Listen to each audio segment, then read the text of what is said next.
Somalia's parliament this week voted to remove Prime Minister Abdi Fattah Shirdan, citing his government's poor performance over the past year. Joining us now is Hassan Dudde, Managing Director of the Somali Economic Forum. And the reality is that Somalia has had 5 prime ministers over the past 6 years. But despite the political tensions, we're expecting growth of up to 6% this year alone. How is Somalia planning to achieve this? No, absolutely, it is. It is for a number of reasons. Well, there is a stability at the moment that has been ever before. We see in a lot of the Somali diaspora getting back to the country, and also a lot of foreign direct investments already started, and that is of course one of the things that would be fueling or helping the economy to grow. I'm glad you mentioned the diaspora, but the reality is a lot of money does come through from the diaspora into the country, and there's a specific institution that's been facilitating this, the Habshil, and we know that there have been a lot of problems with the likes of Barclays as well. It seems that that is resolved. How reliant is Somalia on funds from outside?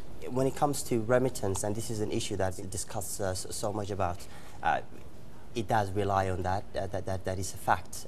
So does it also on foreign direct investment, and we see all the signs. And it's all coming together. So in terms of reliance, Somalia does rely on remittances, and so does any other country really in Africa. Currently, most African countries. Absolutely. I mean, a lot of exciting things happen on the oil front as well, and it seems that that is going to be one of the biggest drivers of growth going forward. Yes. Well, in terms of oil and gas and natural resources, Somalia has become actually in the radar of all those companies that, of course, interested in natural resources for good reasons. Currently, it was estimated for Somalia to have is about 100 billion barrels. That's the potential of natural resources Somalia has got. Yes, for that reason, of course.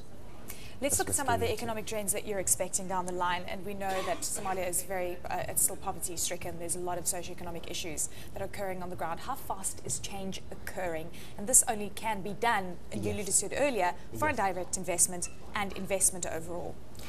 You see, so often what the media and most of the people that sort of relate to Somalia focus on is, of course, the poverty and the extremism and all those sort of issues. But what we talk about so often, and we did this last year at the Somali Investment Summit in Nairobi, and we're looking to do this again in Dubai 2014, is to highlight the key issues and opportunities there are in Somalia. So really, without even going into focusing on natural resources, there's so many other sectors that are booming and doing so well in Somalia that already thriving, if you like: finance, telecommunications, infrastructure, agriculture.